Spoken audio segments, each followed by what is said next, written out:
कालिंदी जो अरमान पिछले 7 दिनों से बैठाकर अपने दिल में तिवारी परिवार की बहू बनने की सोच रही थी, उसका दिल कल के एपिसोड में टूट गया है। मगर कालिंदी जो मकसद से लेकर गौरव को मारी है, उसका फायदा अब सीधा कबीर को मिलने वाला है। क्योंकि भले एक तरफ से गौरव रूबी और अपने होने वाले बच्चे की जिंदगी से अलविदा हो गई है, मगर अब घर वाले ने रूबी की हाथ और कबीर के हाथ में देने का बात कर रहे हैं।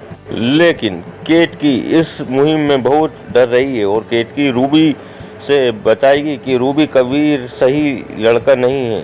लेकिन रूबी अब अपने भाभी बातों को नहीं मानेगी और रूबी केतकी से कहेगी कि भाभी, मैं उसे बहुत अच्छे से जानता हूँ और मुझे कभी भी धोखा नहीं देगा। हालांकि अब कालिंदी के रचे गए खेल में अब यहाँ पर कबीर रूबी से शादी करने के लिए राजी भी हो जाएगा।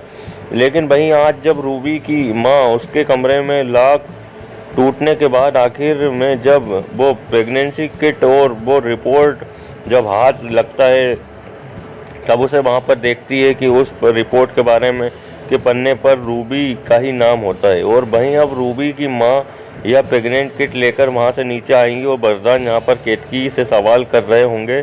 तभी वहाँ पर रूबी की माँ तो प्रेगनेंसी की किट वरदान और सभी घर वालों को दिखा देने वाली है। हालांकि उस प्रेगनेंसी किट में सच में 2 लाइनें खींची होती हैं, जिसमें कोई इंसान समझ लेगा कि जिसकी रिपोर्ट है वह सच में माँ बनने वाली है। लेकिन वहीं अब आज केतकी भी वरदान जी और घर वालों से सारी बातें खुलेआम बता देगी। लेकिन यहीं पर अब सब तिवारी परिवार को एक जोर का झटका लगने वाला है, क्योंकि अब आकाश गौरव की मौत का खबर लेकर तो लेकिन आगे के अपडेट के लिए अब हमारे साथ जुड़े रहिए।